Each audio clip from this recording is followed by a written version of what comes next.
अरविंद केजरीवाल को लेकर इस समय की सबसे बड़ी खबर अपडेट सामने आ रही है। सीएजी रिपोर्ट पर हाईकोर्ट बोला, दिल्ली सरकार की ईमानदारी पर संदेह है, स्पीकर को भेजकर विधानसभा में चर्चा करवानी थी। रिपोर्ट में शराब नीति का जिक्र था। दिल्ली विधानसभा चुनाव से पहले आई सीएजी रिपोर्ट का मुद्दा अब दिल्ली हाईकोर्ट में पहुंच गया है। 7 भाजपा विधायकों ने सीएजी की रिपोर्ट पर विधानसभा में चर्चा करवाने की याचिका दिल्ली हाईकोर्ट में लगाई थी, जिस पर सोमवार को कोर्ट ने दिल्ली सरकार को फटकार लगाई। दिल्ली हाईकोर्ट जस्टिस सचिन दत्ता की बेंच ने कहा, सीएजी रिपोर्ट पर विचार करने में जिस तरह से दिल्ली सरकार ने अपने कदम पीछे खींचे हैं, उससे इनकी ईमानदारी पर संदेह पैदा होता है। दिल्ली सरकार को सीएजी रिपोर्ट को तुरंत स्पीकर को भेजना था और सदन में चर्चा शुरू करनी चाहिए थी। मीडिया रिपोर्ट्स के मुताबिक सीएजी रिपोर्ट में दिल्ली की शराब नीति का मामला भी है। दिल्ली में 2021 में नई शराब नीति लागू की गई थी। इसमें लाइसेंस आवंटन को लेकर कई तरह के सवाल खड़े हुए। नीति वापस लेनी पड़ी। अरविंद केजरीवाल और मनीष सिसोदिया पर भ्रष्टाचार का आरोप लगा।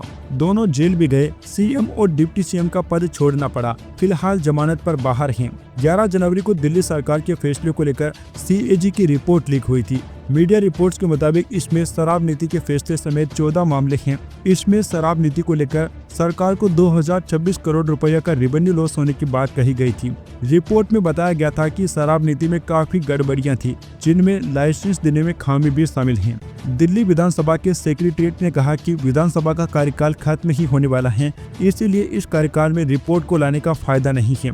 भाजपा विधायक के वकील विजेंद्र गुप्ता ने कहा, सदन के सदस्य के तौर पर रिपोर्ट पर बहस करना हमारा अधिकार है। दोस्तों, आपको बताना चाहेंगे कि आम आदमी पार्टी के 4 बड़े नेता जेल गए थे और चारों जमानत पर बाहर हैं। अरविंद केजरीवाल की गिरफ्तारी 21 मार्च 2024 को हुई थी और 13 सितंबर को 177 दिन बाद उनकी जमानत हो पाती है। संजय सिंह को 4 अक्टूबर 2023 को गिरफ्तार किया गया था और 3 अप्रैल को यानी कि 181 दिन के बाद उनको जमानत मिल पाती है। मनीष सिसोदिया को 26 फरवरी 2023 को गिरफ्तार किया गया था और 9 अगस्त को उनको जमानत मिल पाती है।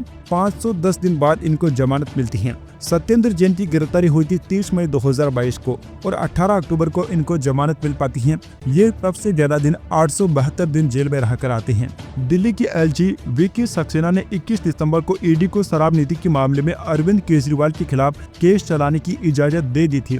ईडी ने 5 दिसंबर को एलजी से केजरीवाल के खिलाफ ट्रायल चलाने की अनुमति मांगी थी। पूर्व मुख्यमंत्री के खिलाफ ईडी ने बीते साल मार्च में पीएमएलए के तहत केस दर्ज किया था। 21 मार्च को 4 घंटे की पूछताछ के बाद केजरीवाल को अरेस्ट किया गया था। केजरीवाल को इस केस में जमानत मिल गई थी, लेकिन ईडी ट्रायल शुरू नहीं कर पाई थी। Subscribe now and press the bell icon. Never miss an update.